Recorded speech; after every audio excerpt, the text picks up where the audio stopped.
Wow, my hair's all over the place. It's a great intro. Great intro. Yes. So we're back again, and we're going to talk about trachs today. Deanna is quite a pro with them, whereas I have no real knowledge of them at all. And yeah, I'm just going to try and find out some more about how they're used, what they're used for, you know, in the day-to-day life of having a trach. We will probably do 2 parts on this because there's quite a lot of information. And yeah, so tell us, what is the point of the tracheotomy with Grace?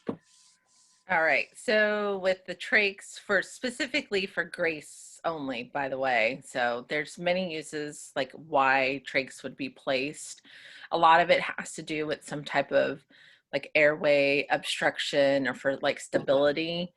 That's typically what it's used for. There's many different instances. It could be for Grace, it's her trachea and the bronchi to her lungs because she has tracheal bronchial malacia, which is floppy airway. So the airway kind of doesn't always stay open. It kind of sometimes collapses on itself. So the trach provides stability. When you say the airway, do you mean the flap at the top or the whole tube? It's actually her lower. So if I guess if this would be upper, it's actually this from here. Kind of where it starts below. branching, isn't it? Yeah. So exactly. Down here to branch out. Yeah. Okay. Yeah, that's for her. And we've seen 2 others, like other kids, like I think with trisomy 18, if they have like smaller set jaws or like their tongue could be obstructing their airway to where, you know, they are not able to get enough air. So then yeah, they have the option of a trach. And then for her, I was going to say because Darcy's got a cleft palate, they said that was always a worry when she was newborn, that her tongue would kind of fall back, right, and just completely block off her airway. So I understand what you're saying with that. Right. So probably thing, yeah. You probably had to position her in certain ways to like keep her airway probably a little bit more open, right? Yeah, it was never really a real issue. We didn't see it happen at all or anything like that, but they said it can. But she spent most of her life on her side anyway. Right. She wasn't on her back when she was in like NICU and SCABU and that. Right, right. It was for a while, but then we slowly started seeing issues. Yeah. So we sort of adjusted. But yeah. Different stuff. How did you find out? What was the first sort of thing that happened? When we had her, so she was intubated right at birth, and then she went quickly into heart surgery. So we really didn't find any of these issues until way after her heart surgery. And when they extubated her, what they do is they start you out on different levels of like support, and they slowly bring it down to see how the child does. And so first she was on like CPAP, and then she was on high flow oxygen, all the way down to just a nasal cannula of oxygen with no support. And what was happening is that's when she was having those desaturations where she would pretty much tire out. She'd wear herself out from all the breathing and trying to have enough air coming in. And then that's when she would desaturate and she would turn like that dusky, like gray color. And then she'd just kind of almost like how low would she drop? At first, if she was like sleeping and just waking up and, up for a while, I'd say maybe to like the 80s, the 70s. But if she was up for a good amount of time and upset, she would sometimes drop down to like the 20s and the teens. I mean, wow. It was really bad. I think Darcy's alarm was set for 70, wasn't it? 75? 75. Yeah. And she was in the hospital, and wow, that alarm is irritating. It must have driven you mad. Oh yeah, That, it was just like sometimes nurses coming in when she was sleeping, it was like totally, of course she was fine, you know, she had no problem when she was sleeping, but it was yeah, when she was awake, and it got to the point where they're like, we can't let her keep desaturating like this is not good for her overall yeah, health. So then they would add more support. We'd go back on high flow, and we went back on CPAP, and eventually she was back to being intubated. yeah. And you know, from at that point, then they're like, okay, well, we've bedside scoped her, you know, here, but we need to go lower. So then that's when they did the bronchoscopy, and then they actually, her ENT, you know, got pictures of, you know, that. So I'm guessing. I mean, obviously, once you found out she had the surgery pretty quick, and that was it. Yeah. Is it a scary sort of procedure? Is it fast? Like, Yeah, you know what? She actually, we have been so thankful. She's a trooper. Like everything that she's been in, we've never had yes. any complications. Everything always goes as planned. Well, except for her eye, but um, you know, no issues with like the anesthesia. That's Exactly what they would good. want from the surgery, and yeah, she did really well. It was like a couple hours, and Sorry, Darcy was snoring in the oh, that's background there. okay. I was like, she's falling asleep. Hey, you know what? I get it. Um, yeah, the recovery was a little hard after because they need the trach to be stable and in its spot. You Yeah, cannot move the child for 7 days. So for at least a week until the first trach change. So when they come out, they have the trach right here, and then what they do is they have these sutures. So you yeah, actually see the sutures to like keep everything in place, and then um, the ENT will do the first trach change and then make sure everything is good. And then after that, then you're able to finally pick her up, hold her, and then that's when you start practicing yourself. Yeah. so does it actually ever heal, or It can, and is that's it the thing about trachs or about the stoma is that it can close really quickly. So when you're okay? traveling, you have to have a backup. So you have the same size. So this is the trach, and you have one of these with you, and So then you that have curved bit goes in actually in. a Yeah, and then you have a smaller size so that if this hole or the stoma starts closing, you can quickly put this in. So yeah, this is the part that actually okay. goes in her. And then this So is that keeps that bit keeps the airwave open. yep, Like yep, that's where it all happens. yep. And then this is a flex send. So there are some trachs that where this piece is over here. Oh Um, yeah, I think I've seen some. Yeah. yeah, and this is actually better for her because when she was chunky as a baby, she had all that baby fat. So this And wow, actually wasn't she chunky? yeah. But now, you know, it's still good for her now because it allows us access. And then this piece right here, this is her cuff. So some kids can be cuffed, some can be uncuffed, and I'll show you real quickly what that does. Hold on one second. So I've added this syringe to the cuff. This has air. Oh, okay. Usually we put it with water, but if I fill it, hold on one second. Let me get this on here right. Just take like 2 hands. Hold on. See, if I had water, it would be much easier.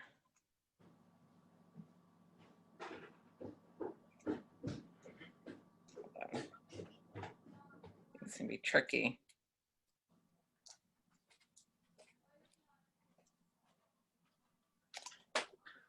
You're gonna squirt some water at the I'm about screen to now. just go find some because this is just a little not the way I want to. Okay, let me go get some water real quick. Hold on. Okay. Hold on.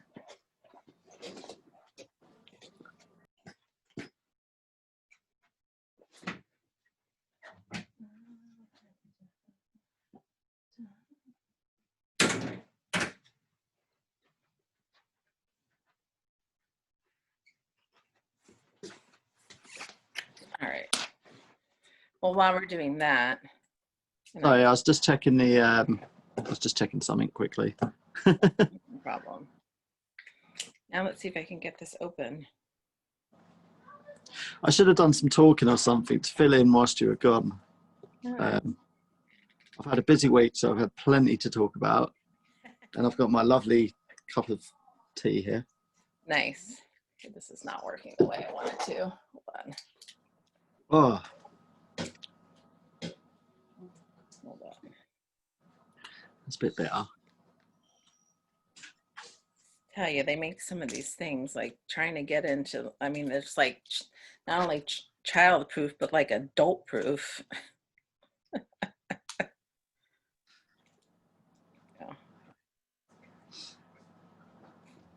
Okay. So I can't imagine what this would be like for someone who isn't used to using this all the time.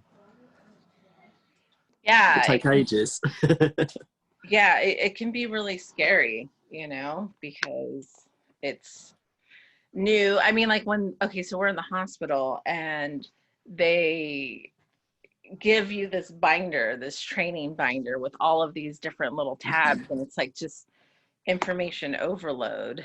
And you're just like, holy moly. Bit like Darcy, we had sheets saying, how to help with sitting and help with certain things, and we call it her instruction manual. Yeah. They come with instructions. Do.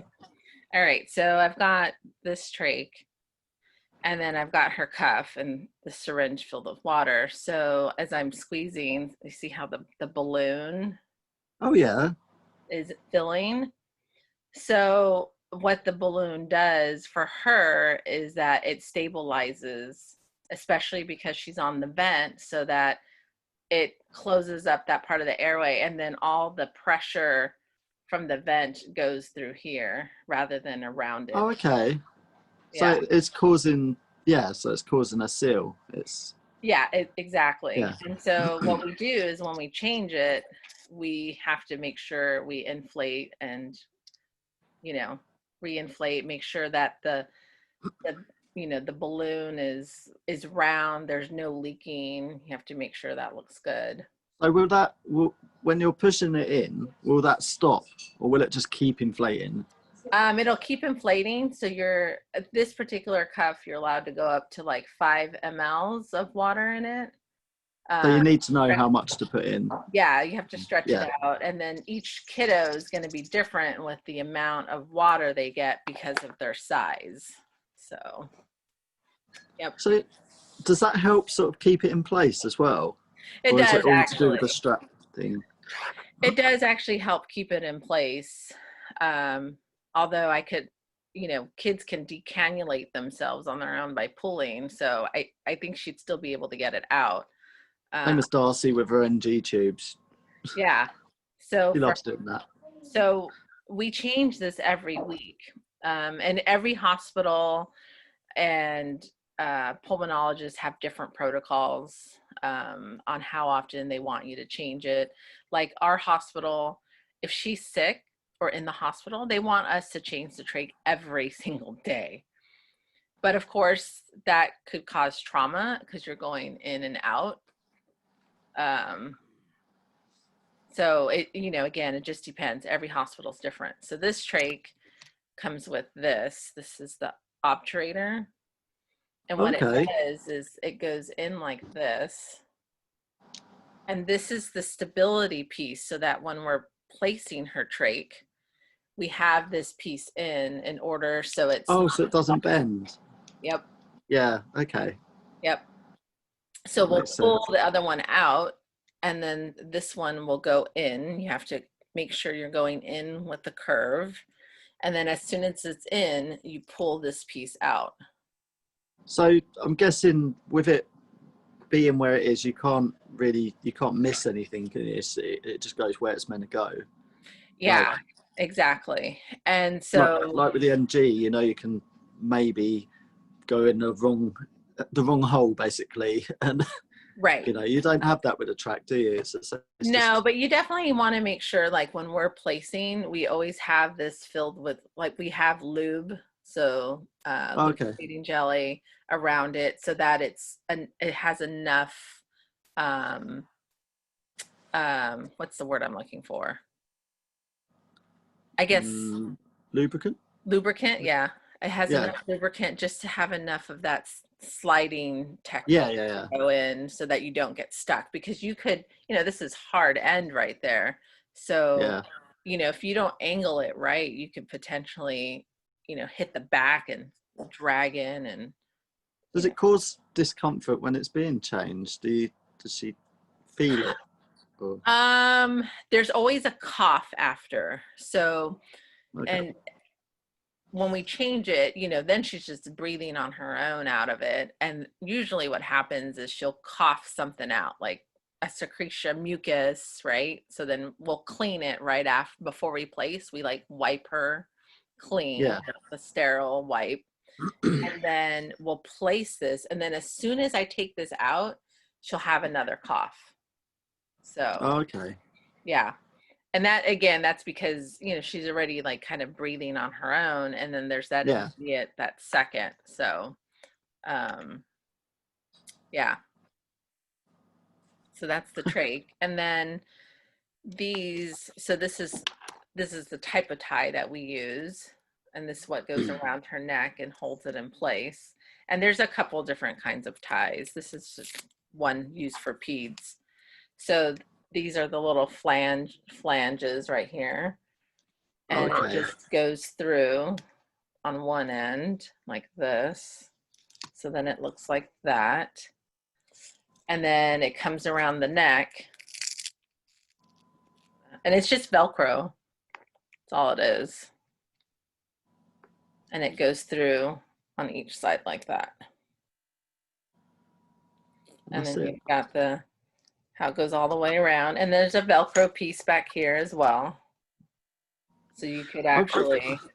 I'd be so worried about it slipping out, I think. Oh, this Velcro is so tough. You're like trying to take it off and you're like, stupid Velcro, come off. Yeah, so usually once it's in, it's not going anywhere. That's So, good to know then. yeah, that's how it fits. That's probably a worry first off, isn't it? Is that not one of the first things you think, oh my God? Oh, yeah. But then you realize how strong this Velcro is and you're like, all right, no, it's not going anywhere. I mean, look at that. It's like, yeah. You have to put some oomph into it a little bit. So the nails are looking good, by the way. They keep coming up when you're doing stuff. Okay. Your nails. Oh, my nails. Yeah, I said they're looking good. Thank you. Oh, sorry. I was focused on the Velcro. Try to take it off.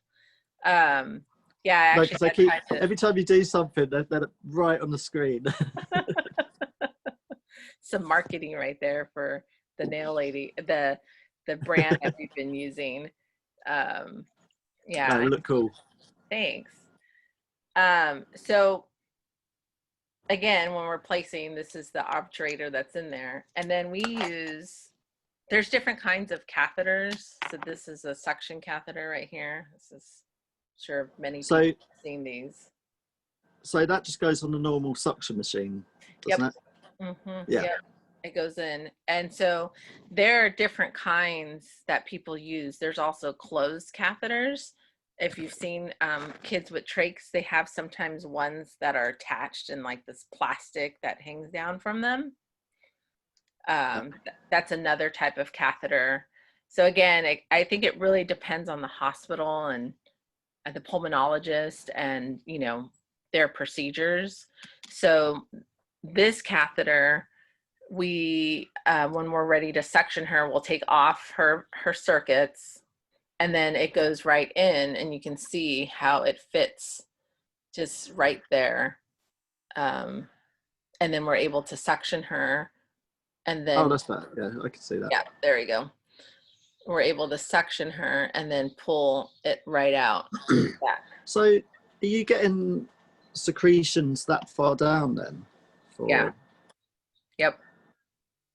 Because with Darcies, I mean, she gets a lot of secretions, but I've never. I don't think it's far down. I mean, she hasn't had like chest infections and things, and Right. Well, see, and the thing is, kids with trachs, you're going yeah, to be prone to, more infections or tracheitis or colonizations of different types of bacteria, because this is a foreign object, in the body. And because this area, or at least on this one, has this water going in and out, yeah. bacteria just loves to like stick to it. So, So great. is that's where the secretions coming from? The foreign object. It's not her breathing in things, or Yeah, it's typically not her breathing in anything. This, I mean, again, if her lungs are not just, like aspirating or anything like yeah, that. it can be, it could be. Usually, with the trachs, there could be issues if the kid, has problems swallowing, or they Yeah. don't have a good swallow. Yeah, stuff could go in there. But for Grace, she's colonized with Pseudomonas, Okay. so she got that fairly quickly, and so we have like breathing antibiotics that she has to take all the time, like 20 days on and 28 days off. So what is that then? What does it do if it's left? Is it would it cause a chest infection or something, or Yeah, something it could worse? be like a tracheitis, where she gets, a chest infection. It could lead to pneumonia if it's not treated properly. Yeah, I've seen that in a few children with trisomy 13. I've seen pneumonia, and Yep. as you know, it doesn't end well, does it? It can really sort of cause a lot of problems for such small children. And Exactly. I So, suppose you want to be on top of things like suctioning and that, and yep. So you want to be on top of suctioning and like the different type keeping of it breathing clean. treatments that they have or they give. Like she takes albuterol, she does like a 3% saline and Pulmicort. So those are pretty common with kids with trachs that you'll see for breathing treatments. I was going to say, near the hole, do you have to put anything there to sort of stop any irritation, or does it move? Does it rub or move, or? It can. Grace has pretty sensitive skin. For some reason, I don't know. I don't have sensitive skin, so I'm going to blame her dad. So he can hear that I blame him for her sensitive skin. And yeah, you have to clean it because you can get secretions that come out of it. So like she's Okay. drooling right now, and the drool can go back down there as well, and it could come up, or she just has more secretions from her lungs, and you have to clean it. Um, Yeah. for her, yes, we put like gauze or foam around it to kind of absorb that to keep her neck from getting really red or irritated. But air is also perfectly fine too. So letting it just air and be open is really good for the skin as well. Um, Yeah. so it kind of just depends on the kid and where they're kind of at. Like if she's healthy and she has no secretions, then yeah, we can let it air out. Otherwise, you'll see her, she'll have like a white piece of gauze, like right there. How often does it need changing? Is it? So we change hers once a week. So today is what we call Sunday Fun Day because we prep her trach and we get it ready and we do it every week, same time. Sunday fun day. Yeah, Sunday Fun Day. Is that blue bit? Is that like a little filter? Does that filter? This? Is there any sort of air filter or anything, or is it just No. Mm-mm. nothing? No, it's just that hard piece. It's just really hard. See how everything else kind of flexes. This is just a Yeah. hard piece because then the circuit comes to this piece right here. Or you can attach, Oh, like this is an HME. You can attach an HME. what is that? Is that just like to attach more things to it? So this is I've seen actually, that before. What's that? Yeah, so this is actually her HME filter. And what the HME does is it creates humidified air so that she doesn't dry Okay. out. And we use this one when she's sprinting off her vent. So when we're saying we want her to work and breathe on her own and not use the help of the machine, then we put this on. And that keeps Okay. moisture. So you know how we breathe through our nose, and as you're Yeah. breathing in and Yeah. out, you're getting moisture, and the moisture is helping this whole passage. Well, this is what this does as well, like the All nose. right. Yeah. So, so does it keep it in or pull it in? Nope, Does that's that make strictly sense? what Like, these are for. no, no. I mean, does that piece keep the moisture in, or is Yes. it pulling it in from outside? Yep. It keeps it in. Okay, I get it. Yeah. Yep. That's exactly what it does. Oh, And that's so, pretty cool. Is it heavy? Is it? no, actually, it's really not that heavy. I mean, Uh, this in itself, I feel, is very light. You know, so it, you wouldn't really notice it too much if you're used to the. Or, no, I just think the circuits can get really heavy. You know, the extra tubing. oh I've yeah, always yeah. been very mindful about that for her, just in, not dragging or trying to let it drag. That's just me. I mean, I'm sure she's used to it by now. Do you, yeah, because you see that a lot, don't you, on the buggies? Like the whole system. Hmm. Sometimes, and tubes everywhere. And because does she have? She has a G tube as well, doesn't she? Yes, she does. So that's more tubes. It's more tubes. Yes. Yeah. But It the must G be. tube is pretty, I mean, that like you can not hide it, but you can put that away. Like you can tuck it away into her clothes, and you know, Yeah. you can it, has a little like folding pop over to close it off, so you don't have to have something connected to it all the time. You can have it where there's no tubing at all. So I um bet you love the track when the tube's not on it and just I normal. do. I do. I mean, again, this is not a parent's first wish, No, but but again, it's not her, home base, is it? It's but it was what we needed to make sure she was going to stay healthy and be able to thrive, because we had already done the heart surgery, and her condition created an issue that was not seen in any ultrasound or anatomy scan or anything. So yeah. yeah. um and yeah, some kids will be on the vent for long periods of time or need it more often, and some kids won't, and some kids will come off of it, and it just really just depends. So what for anyone watching there? What are sort of things to look out for?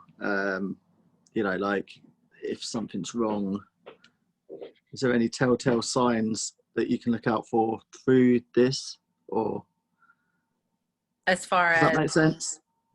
as Like far if there's a problem, oh, like a problem with the trach? yeah, or secretions or something. Do you get some sort of telltale sign Yes, through? that's a Yeah, great question. Yeah. We do. So we watch the colors, secretions, and then okay, when we're sectioning her, we watch how thin it comes out or how thick it is, because then we know, okay, if it's thicker, we have to do more breathing treatments to thin them out, and then that okay, way, because what happens is when kids are on trachs and they don't have, let's say they're not having like this humidified air coming in, yeah, and it could dry out. What happens is down here is if there's secretions or buildup in this small little hole, you can get a plug. right, yeah, So you can get a mucus plug. It'll all dry out and it'll harden. And then the next thing a kid could desaturate, and have no air coming in. They're not getting any air to their lungs. So then you would have to do an emergency trach change, and you'd have to take this one out and then put another one in. Wow, that's scary. Actually, that sounds like that could go downhill pretty fast if someone Yeah. wasn't paying attention. Yep. Yep. That's why it's good to have like your pull socks on. Yeah, Um, yeah. you're always looking for certain other signs too, like is the kid retracting more, like breathing heavier, having more of an issue. So you learn So your that would be more like a belly breath, wouldn't it? mm-hmm. If they were struggling a bit. Yep. Yeah. Yep. So when you travel or when we go anywhere, we always have our spares. We have everything to do a trach change with us. Yep. Yeah, we're the same actually. You've got to be, haven't you? You've got to have all this stuff on you ready because, Yeah. well, I think we kind of learn from experience how quickly things can go wrong or Yeah. scenarios can change. Exactly. Even from the minor, like an NG tube. One Yeah. minute you're going out and you're like, oh, we'll feed her outside. Next minute she's yanked it out and it's gone. You're like, oh, that's great. Thanks. Yeah. So it can go from the minor right up to the major things like blockages in tracks and things. And, yeah. You've got to be ready for that sort of stuff. Just because, I mean, I don't know about you, but using the NG tube as an example, her feeding schedule is timed, obviously. Yeah. So if something like that happened and we missed one, that could mean we're up an extra hour or two at night time when we should be sleeping or, can throw everything out. But I'm going off now into a different I have subject. a lot of questions for you because we never really were trained on that. So that's another episode. Yeah, we will come back to that. Episode. Yeah, we'll come back to that. But I mean, I think we should. Have you got anything else you want to talk about in this part of the video? No, I think that's good. I'm definitely, just so people know, if there's ever questions about trach changes or other life with trachs, I'm always open, on message me on Instagram or on Facebook. I'm more than happy to talk about it as well individually for people and I'll leave your link below. Sometimes I forget links, but if I do, just remind me to put it in. But I'm pretty sure that I've put it on every video as well. Yeah. But I'm happy to talk about that. If I haven't, then I will go back and edit the descriptions to make sure I have. Yeah, I'm more than happy to talk about anybody with trachs and life with the trach. And yeah, it's very scary at first. I will admit I was super nervous. I didn't even want to touch anything around it. I was afraid I would break it or break Grace. And now it's like second nature. So don't hesitate to get in touch with Deanna if any of you have questions. Or I will leave the link to Deanna and I will leave the link to the Facebook groups as well, like normal. And we're going to come back for a part 2 on this, aren't we? Yes. We're going to talk about, we'd like to talk about the vents and what that looks like, because there are many types of vents out there. There's, I think, 3 ones that are used the most used, and be good to get some insight on the different ones. That sounds good. So we've got Darcy in the background being suctioned right now. See, there you go, suctioning. Yeah, she's just coughing and having a bit of a moment. She's got a lot of secretion at the moment. I'm not sure what from. It looks like it's from her nose a lot. It's very it's clear, so it's not like, it doesn't look bad, but it's very snotty type stuff. And yeah, it's given her a bit of jip at the moment, and we'll have to suction a lot more the past couple of weeks, but she's okay. I will bring her in on the next video to. Absolutely. I was going to say hi, but it would be more of a, I don't know. She'll probably lick the phone or something. That's her favourite thing, to take the phone and try and eat it. Okay, let me get this stopped real quick.